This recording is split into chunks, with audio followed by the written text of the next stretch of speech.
What up to the podverse and everybody sleeping in the cloud?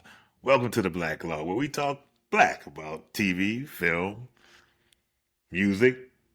Sometimes we just digress and drink coffee. My name is Ra.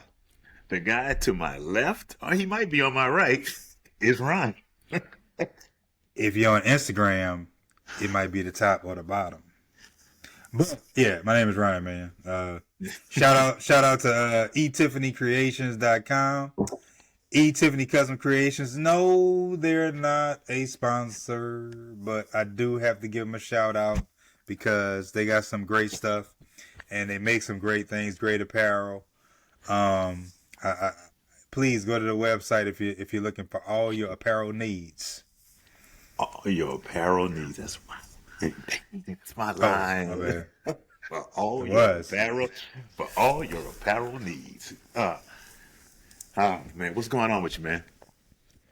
Um, Not much, but you know what? We spoke about this briefly, bruh. I don't remember earlier this week, maybe. I don't get, you know, I don't get coming home from work, or if you're a homemaker, it's You evening going left? time. Okay. It's evening time. Whatever the case may be. Excuse me. It's about 5:30, 6 p.m. if you're getting home.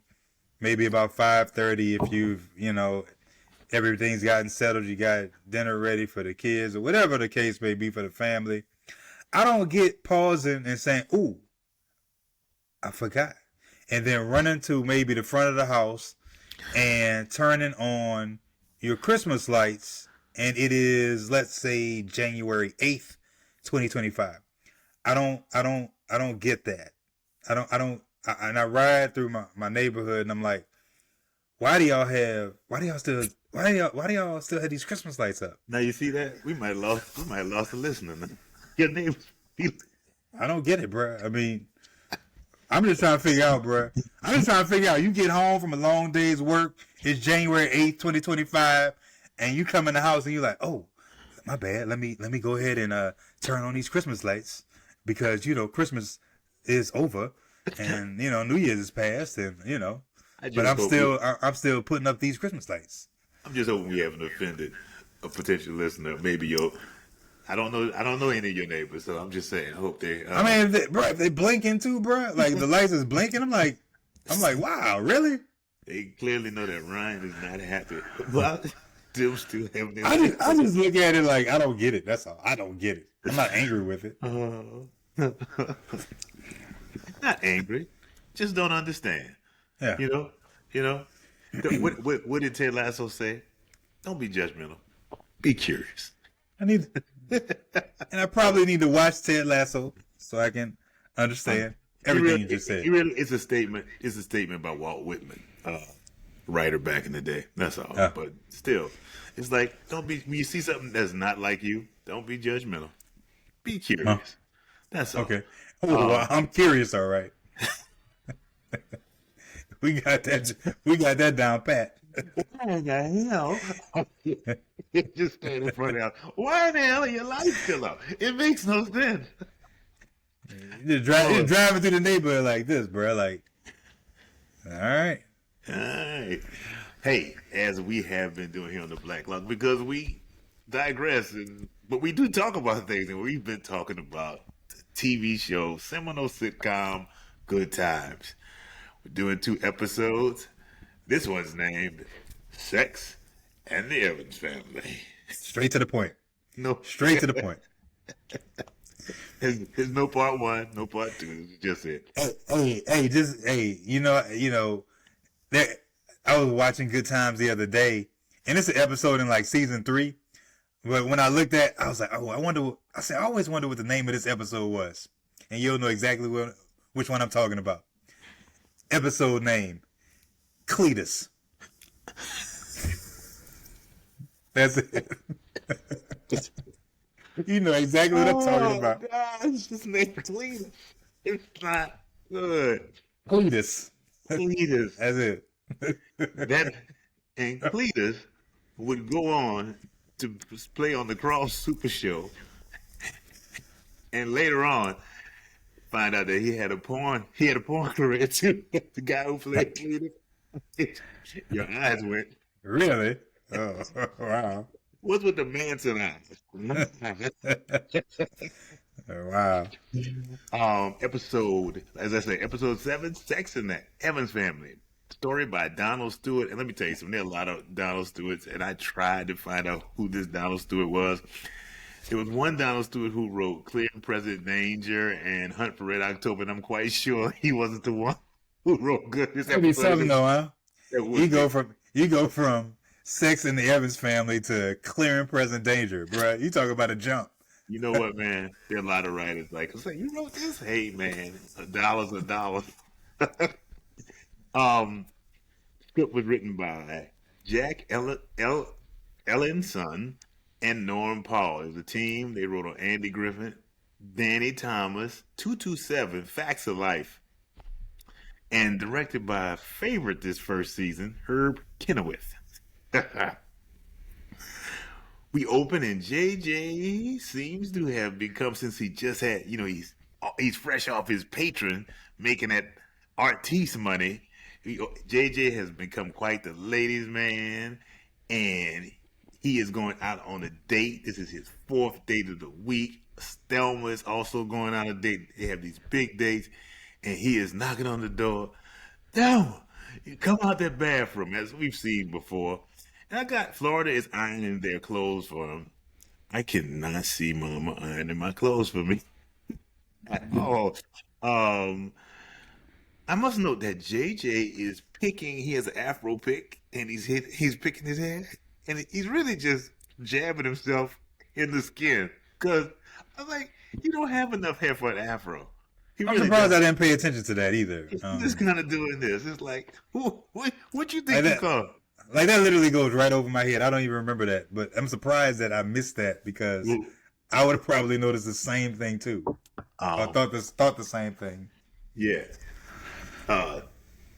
JJ's complaining to Mom about Thelma being in the too long, in the bathroom too long, putting on her makeup, and how she puts on too much. And Florida chimes in, saying that yes, she does put it on pretty. She does put it on pretty heavy.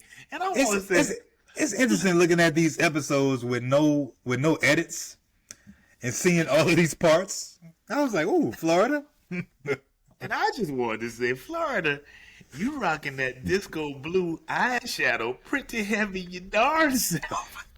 I think that apple didn't roll too far from his tree. If you're gonna talk about that child like that, yeah, making. No, I'm not going to even do that. The eyelashes, I'm going to leave it alone. Eyelashes in the 21st century, I'm going to leave it alone. Yeah, leave it alone. JJ bounces out because he has to go get some mouthwash because he about to get some action. It's like I expect a lot of lip action. That outfit... I know I'm jumping ahead, but didn't that outfit show up at the end of the show? The outfit at the end of The Patron, didn't it show up at the end of this episode? Yeah. I thought that did. Hey, man, Reverend Sam's coat went to George Joe, went over another show into another year. But that's at least you got some continuity, some consistency. Hey, I bought me a new outfit. From where? He popping collars straight up. Well, Luna comes over with some pastries, and she shows the box to Florida, who's ironing, says, "Ooh, heat up some coffee, girl." I was like, "That's like, are these some French? Is there a French bakery in Chicago and Cabrini Green? I don't know." Do I hear I think I'm hearing something from you. I'm hearing a little shagoo coming from you. I didn't say that. I didn't say that out. Little shagoo. Man, it was just the way she reacted. It's like this old pink box. You've seen this before with the donuts. You like, ooh. Just all these parts, bro. All these parts that were edited out of the shows that I used to watch. Hey man, they doing that for TV. They making their money, man. TV trying to make their money. Say we don't need this joke, do we? Get it out of here. We just need 22 minutes. We got 8 minutes of commercials. We gotta make that money. They don't care. But it destroys the continuity. I don't care. I need my money. I need my commercial money. Did he say dynamite? We good. Yeah, we good. Thelma, she calls out asking Florida if she's ironed her dress. And then comes in and say, "Oh, Mom, I'm not wearing that dress." And I was just like, I thought, again, first, if my mama was your mother, you know it too. If she was ironing my thing and I complained, what was wrong with you? Yeah. Yeah, I mean, I'm just saying, though. It's like, yeah, bro. That's, I mean, it's a lot of there's some contradictions. She's come home to be Carol Brady, and it's like you ain't got a Carol Brady home. It's like it makes you want to think maybe you need to go get a job. Hey, one thing you will never be wrong about, that is not a Carol Brady home. You don't have to ever worry about that.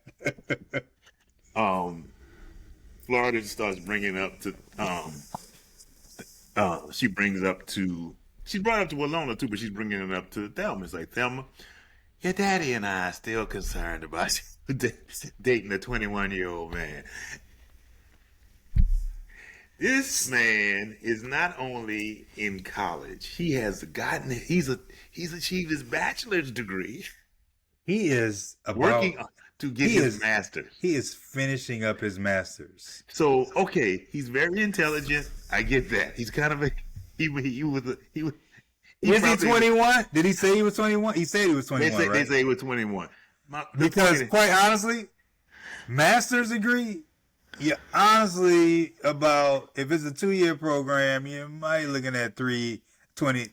If it is an all-in-one program, where it's you do your 4 years and then you do another year, you do your thesis and you get your undergrad and your master's, then we push in 5 years. Either way, this dude don't need to be dating Thelma. It's just the honest to God truth. Like, she does it. And in the person that James Evans Sr. has presented, like, the hell is going on? No, man. No, it ain't. No, who you come? That's kind of, like, it's kind of like maybe James was hollering at him when he was younger too. Maybe that was the thing back in Mississippi when he was a little boy in Mississippi.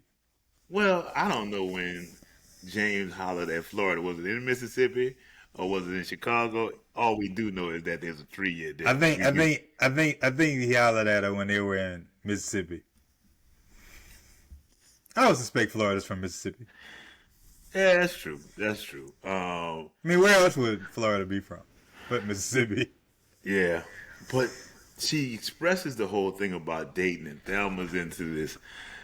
Dad, Mama, boys are immature, and Eddie's just grown and all this and all that. And within seconds, she's like, I understand. And then she's like, and when Thelma goes in the back to get dressed, she turns to Walona and says, she reminds me of when we were young. No! Florida. But you know what? When I was in high school, there were a bunch of girls hollering at dudes who were in college. But they were like 17 though. You know what I'm saying? Maybe a junior in high school, maybe if there was a little 2-year difference, but most of the time, dudes who went with girls in high school, either it was the same year or a year apart. Yeah, it rarely was 2 years apart. When you get to that, it was rarely Molly Ringwald and 16 Candles. Yeah, when you hit that 2-year difference, that's when it's getting, that's kind. Now, when you get into college, 2-year difference, it ain't no difference. But But when you're in high school, when you 21 and she's 16, that's a problem. Hey, where you? Wait. Hey, where you going, Eddie? Over to Cabrini Green to pick up this sophomore. And as we kind of talking about this I guess right now, let's hold up. I thought that Thelma was a junior in high school until I realized when we do our next episode, which is Junior the Senior, in which Junior is trying to get into his senior year of high school, he is a junior in high school, which makes Thelma a sophomore in high school. That boy is robbing the cradle big time. Ouch. Miami Vice can't come quick enough for him.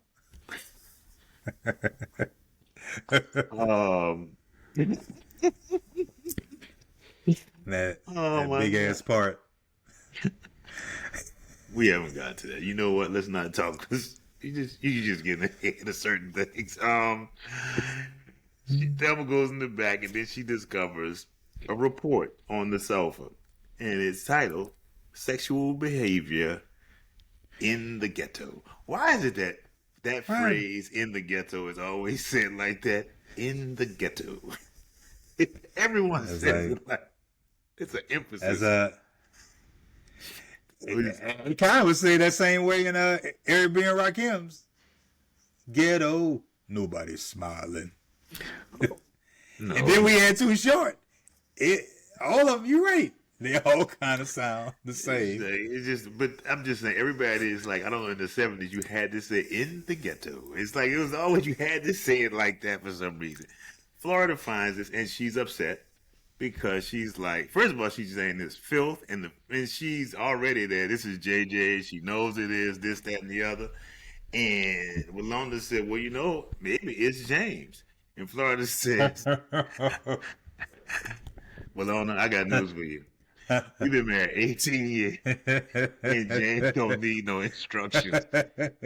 That's one of the funniest lines of the show. James out here just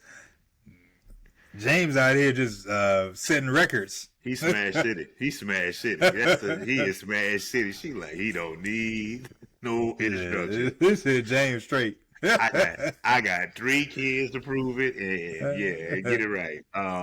Florida calls JJ out, and JJ, and she jumps on JJ for bringing this filth into the house.